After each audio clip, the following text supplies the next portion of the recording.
Shalom Ubracha, nous poursuivons avec la 6e Mishnah du 8e Pérec. La Mishnah nous enseigne comment va-t-on faire pour ramasser les fruits de la Shemitah, pour les cueillir de l'arbre.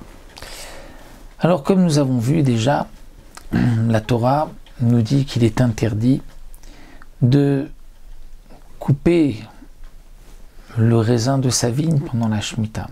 Et bien sûr qu'il n'y a pas d'interdiction de couper le raisin de la vigne, puisqu'on a le droit de manger le raisin, les ochla. Donc ce que la Torah veut nous dire, c'est qu'on ne pourra pas couper le raisin comme on le fait toutes les autres années. Il faudra les couper d'une manière différente.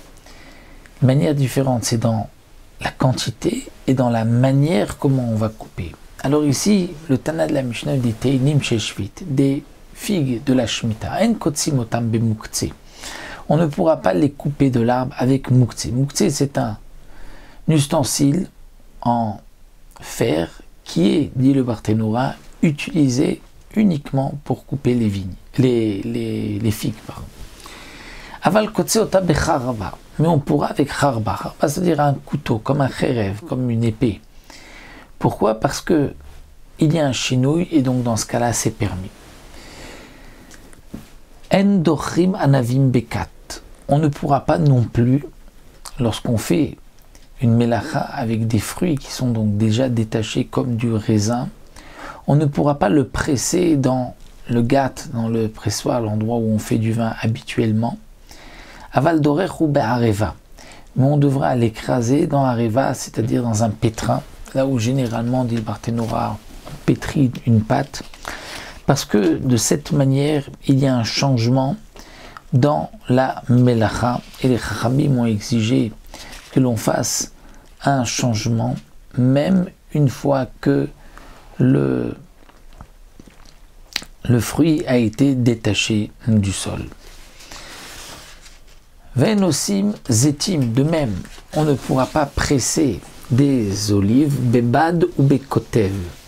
Bebad, c'est dans le pressoir habituel, ou bekotev, dit le Barthénoura, c'est un gros morceau de bois lourd où il y a au bout une grosse pierre qu'on met sur les olives pour ainsi les écraser. Ça, on ne pourra pas. Avalkoteshu machnis le bodida, mais on pourra, avec une martéchette, une sorte de meule, on pourra d'abord écraser les olives et ensuite les rentrer dans la bodida. Bodida, c'est un petit pressoir, comme un petit pétrin, c'est là-bas que on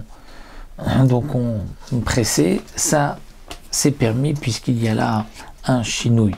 Comme donc nous avons vu, les chachamim ont exigé de faire un chinouille, pas seulement lorsque l'on va couper donc le fruit, où là le chinouille, le changement est donc obligatoire minatora, mais les chachamim ont dit qu'il faut qu'on met même lorsque on va, donc dans ce qui est talouche, détaché, on va aussi faire une melacha. Mais ce n'est pas dans toutes les melachot, comme nous l'avons vu dans cette Mishnah, c'est uniquement une melacha qui ressemble à la ktsira coupée ou la betsira, ou lorsque on va donc enlever, donc cueillir le raisin, parce que généralement, le raisin était pressé immédiatement après l'avoir cueilli.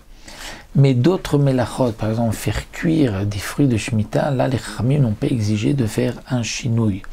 Le chinouille, il est uniquement dans ce qui est direct lié à la betsira, à la cueillette pour le raisin et les olives, et à la ketsira, la moisson.